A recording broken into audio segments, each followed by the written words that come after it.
ಅಪರಾಧಿ ಅಂತ ಪ್ರೂವ್ ಮಾಡಲಿಕ್ಕೆ ಬಹುಶಃ ಆತನ ದೇಹದ ಮೇಲಿದ್ದ ಗಾಯದ ಗುರುತುಗಳು ಕೂಡ ಪ್ರಬಲವಾದ ಸಾಕ್ಷಿ ಆಗ್ತಿತ್ತೇನು.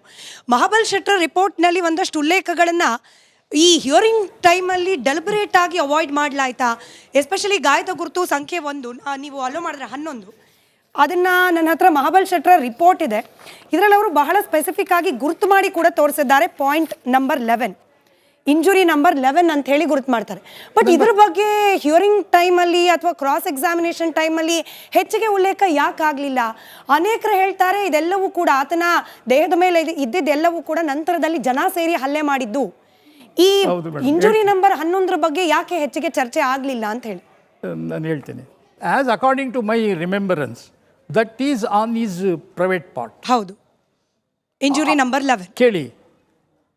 ಈಗ ಅಲ್ಲಿ ಇದು ಇಂಜುರಿ ಫಸ್ಟಿಗೆ ಏನಾಗುತ್ತೆ ಅಂತ ಹೇಳಿದರೆ ದಟ್ ಅಕ್ಯೂಸ್ಡನ್ನು ಅರೆಸ್ಟ್ ಮಾಡಿ ಸಬ್ ಇನ್ಸ್ಪೆಕ್ಟರ್ ಯೋಗೀಶ್ ಅವ್ರ ಹತ್ರ ಪ್ರೊಡ್ಯೂಸ್ ಮಾಡ್ತಾರೆ. ದಟ್ ಅವನು ಡೆಡ್ ಬಾಡಿ ಇನ್ವೆಸ್ಟಿಗೇಷನ್ ಎಲ್ಲ ಅವ್ನು ಮಾಡಿರ್ತಾನೆ ವಿಕ್ಟಿಮ್ದು. ಅಕ್ಯೂಸ್ಡನ್ನು ಹ್ಯಾಂಡ್ ಓವರ್ ಮಾಡಿದಾಗ ರಾತ್ರಿ ಪೊಲಿಟಿಷನ್ಗೆ ಹ್ಯಾಂಡ್ ಓವರ್ ಮಾಡೋದವರು. ಹ್ಯಾಂಡ್ ಓವರ್ ಮಾಡಿದಾಗ ಇವನು ಕ್ವಶನ್ ಮಾಡ್ತಾನೆ. ನೆಕ್ಸ್ಟ್ ಡೇ ಬೆಳಿಗ್ಗೆ ಡಾಕ್ಟರ್ ಆಡಮ್ ಅವ್ರ ಹತ್ರ ಇದಕ್ಕೆ ಕಳಿಸ್ಕೊಡ್ತಾನೆ, ಯಾವುದಕ್ಕೆ ಅಕ್ಯೂಸ್ಡ್ದು ಎಕ್ಸಾಮಿನೇಷನ್ಗೆ ಕಳಿಸ್ಕೊಡ್ತಾನೆ. ಪ್ರಾಬಲಿ ರೇಪ್ ಕೇಸಲ್ಲಿ ಕಳಿಸ್ತೇವೆ, ಅದಕ್ಕೆ ಪೂರಕವಾದ ಎವಿಡೆನ್ಸ್ ಏನಾದ್ರು ಡಾಕ್ಟರ್ ಕೊಡ್ತಾರೆ. ಅದು ಮೈ ಮೇಲಿದ್ದ ಬಾಡಿ ಇಂಜುರೀಸನ್ನು ಅವ್ರು ನೋಟ್ ಮಾಡಿ ಕೊಟ್ಟಿರ್ತಾರೆ. ಡಾಕ್ಟರ್ ಆಡಮ್ ಹತ್ರ ಹೋದಾಗ ನಿಮ್ಮ ಹತ್ರ ಸರ್ಟಿಫಿಕೇಟಲ್ಲಿ ಇರ್ಬೇಕು ನೋಡಿ, that injury number 11 has not sighted. ಅವರು very flying type of application of mind. ನಾನು ಕೇಳಿದೆ, ಈ ಅವರು ಡೀಪಾಗಿ ಹೋಗಲ್ಲ ಏನೋ ಬೇಡ ರೇಪ್ ಮಾಡ್ದಾ ನೋಡ್ರಿ ಆಗಿದೆ ಬಿಡ್ರಿ, ಮೈ ಮೇಲೆ ಇಂಜುರಿಯಾ ಬಿಡ್ರಿ, ಎಲ್ಲಿದ್ದ ನೀನು ಕಾಡ್ಲಾಗಿದ್ಯಾ ಇರಲಿ ಬಿಡಿ. ಈ ಡೀಪಾಗಿ ಹೋಗಲಿಲ್ಲ. ಆಮೇಲೆ ಏನಾಗುತ್ತೆ, ಆಫೀಸರ್ಸ್ ಏನಾಗುತ್ತೆ ನೆಕ್ಸ್ಟ್ ಡೇಗೆ ಇಲ್ಲ ಅವಳದು ಸೌಜನ್ಯ ಬಾಡಿನೂ ಸಹ PM-ಗೆ ಎಕ್ಸ್ಪರ್ಟ್ ಒಪಿನಿಯನ್ಗೆ ಹೋಗಿಲ್ಲ, ಸೊ ಇವನ್ನಾದರೂ ಕಳ್ಸೋಣ ಅಂತೇಳಿ Bhaskar Rai inspector, circle inspector, next day he sent to Mahabala Shetty. ಆಗ ಏನಾಗುತ್ತೆ, Mahabala Shetty has given a detailed report, forensic implications ಎಲ್ಲ ನಾಲೆಡ್ಜ್ ಎಲ್ಲ ಇಂಪ್ಲಿಮೆಂಟ್ ಮಾಡಿ ಎಲ್ಲ ಹಾಕಿ ಕೊಟ್ಟಿದ್ದಾರೆ. ಅದರಲ್ಲಿ ಡಿಫ್ರೆನ್ಸ್ ಆ injury number 11 not observed by doctor Adam. ಯಾಕೆ ಅಂತ ನಾನು ಕೇಳಿದೆ, ಎರಡೂ ಸರ್ಟಿಫಿಕೇಟ್ ಇಟ್ಕೊಂಡು ಇದನ್ನು ಯಾಕೆ ನೀನು ನೋಡಿಲ್ಲ ಅಂತ. ಸರ್ ತುಂಬ ರಶ್ ಇರುತ್ತಲ್ಲ ಸರ್, ಅವನಿಗೆಲ್ಲ ಬಿಚ್ಚಿ ಎಲ್ಲಿ ನೋಡ್ಲಿಕ್ಕಾಗ್ತದೆ ಸರ್ ಅಂತ ನೋಡಿ. ಈ ಹಾರಿಕೆ ಉತ್ತರನೂ ಹಾರಿಕೆನೆ, ಕೋರ್ಟಲ್ಲಿ ಎವಿಡೆನ್ಸೂ ಹಾರಿಕೆನೆ, ಲೈಟ್ ಇರಲಿಲ್ಲ. ಇದು ಪ್ರಭಾವಕ್ಕೆ ಒಳಗಾಗಿ ಬಂದ ಹಾರಿಕೆ ಉತ್ತರನ ಅಥವಾ ಬೇಸಿಕಲಿ ಅವ್ರ ನೇಚರ್ ಇದ್ದಿದ್ದೆ? ಅವ್ರ ನೇಚರೇ ಬೇಸಿಕಲಿ ಹಾರಿಕೆ ಉತ್ತರ. ಹಾರಿಕೆ ಉತ್ತರಕ್ಕೆ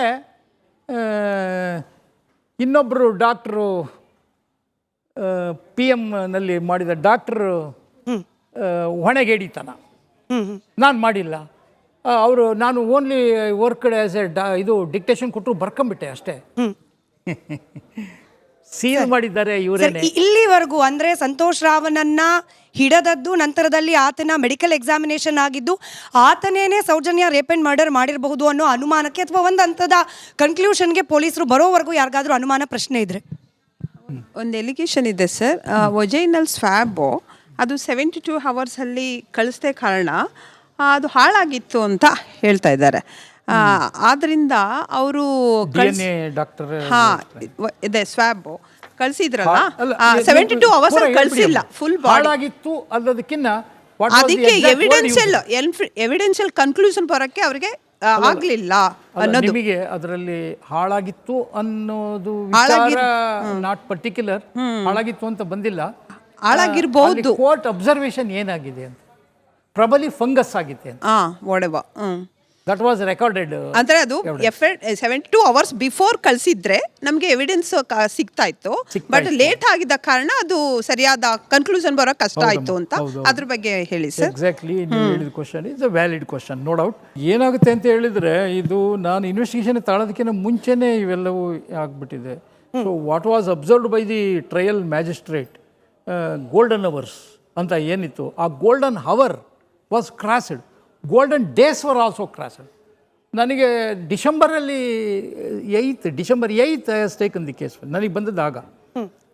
ಈಗ ಕೋರ್ಟಿನ ಹಿನ್ನೆಲೆ ಮತ್ತು ಈ ಕೇಸಿನಲ್ಲಿ ನನ್ನ ಸಾಕ್ಷಿಗಳ ಹಿನ್ನೆಲೆ ಇದರಲ್ಲಿ ಮಾತಾಡಬೇಕು ಅನ್ನಂಗಿದ್ರೆ, ಈಗ ನಾನು ಏನು ಮಾಡ್ತೀನಿ ಅದರಲ್ಲಿ ಅಂತ ಹೇಳಿದರೆ, ಡಾಕ್ಟರ್ ರಶ್ಮಿ ಅವರು ಅದರಲ್ಲಿ ವೆಜೈನಲ್ಲಿ ಸ್ಲ್ಯಾಬಲ್ಲಿ ಮಣ್ಣಿತ್ತು ಅಂತ ಹೇಳಿ ರೈಟಿಂಗಲ್ಲಿ ಕೊಟ್ಟಿದ್ದಾರೆ. ಅಂದರೆ PM ರಿಪೋರ್ಟಲ್ಲಿ she has mentioned.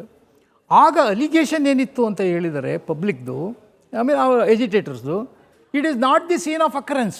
She told she is not raped, ಇದು ಅಲ್ಲ, ಈ ಜಾಗ ಅಲ್ಲ, ಬೇರೆ ಜಾಗ ಇದೆ, ಬೇರೆ ಜಾಗದ ತಂದು ಇವಳನ್ನು ಇಲ್ಲಿ ಒಗೆದು ಹೋಗಿದ್ದಾರೆ. ಅಂದರೆ ಬೇರೆ ಜಾಗದಲ್ಲಿ ರೇಪ್ ಆಗಿದೆ, ಬೇರೆ ಜಾಗದಲ್ಲಿ ಮರ್ಡರ್ ಆಗಿದೆ, ಅಲ್ಲಿಂದ ತಂದು ಇವಳನ್ನು ಬಿಸಾಡಿ ಹೋಗಿದ್ದಾರೆ ಅನ್ನೋದು ಅಲ್ಲಿ ಎಜಿಟೇಟರ್ಸ್ ಕಂಟೆನ್ಷನ್ ಇತ್ತು. ಅದ್ರ ಬಗ್ಗೆ ಇನ್ವೆಸ್ಟಿಗೇಷನ್ ಮಾಡಲಿಕ್ಕೆ ನನಗೆ ನಮ್ಮ ಅಧಿಕಾರಿಗಳಿಂದ ಸೂಚನೆ ಬಂತು. ಆಗ confirmation of scene of occurrence ಆಗಬೇಕಲ್ಲ. ನಾನು ನೋಡಿಲ್ಲ.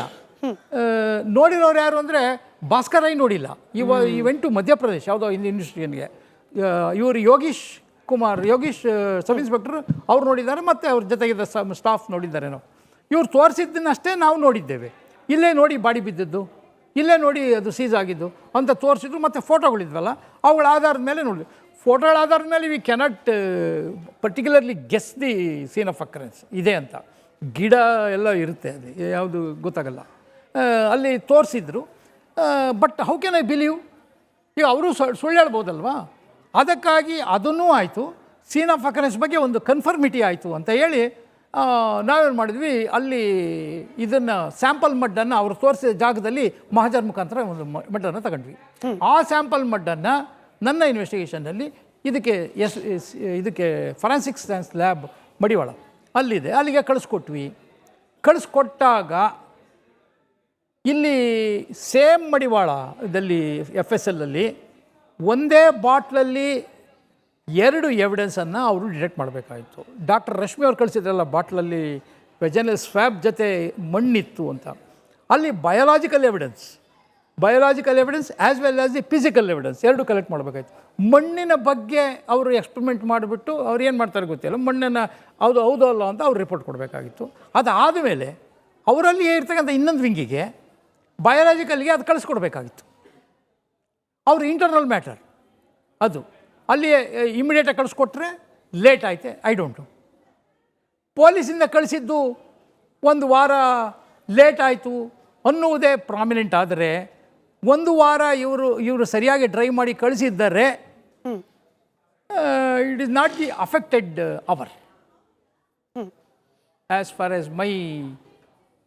ಬಟ್ ಇಲ್ಲಿ ಮಣ್ಣಿನ ವಿಚಾರಕ್ಕೆ ಸ್ಪೆಸಿಫಿಕ್ ಆಗಿ ಅವ್ರು ಓಪನ್ ಮಾಡಿದ್ರಲ್ಲ ಮಣ್ಣಿಗೆ, ಓಪನ್ ಮಾಡುವಾಗ ಮತ್ತೆ ಪ್ರಾಪರಾಗಿ ಸೀಲ್ ಮಾಡಬೇಕಾಗಿತ್ತು, ಅಥವಾ ಇಮಿಡಿಯೇಟಾಗಿ ಅವರಲ್ಲಿ ಏನು ಪ್ರೊಸೀಜರ್ ಇದೆ ಅದು ಫಾಲೋ ಮಾಡಬೇಕಾಗಿತ್ತು.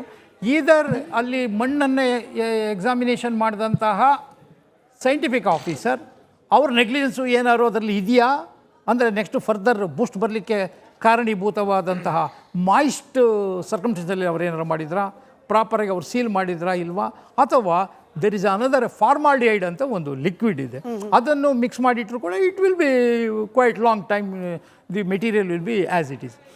ಅದನ್ನೇನಾದ್ರು ಮಾಡಿದ್ರಾ, ಏನು ಮಾಡಿದ್ರು ಅಂದರೆ it is not my subject.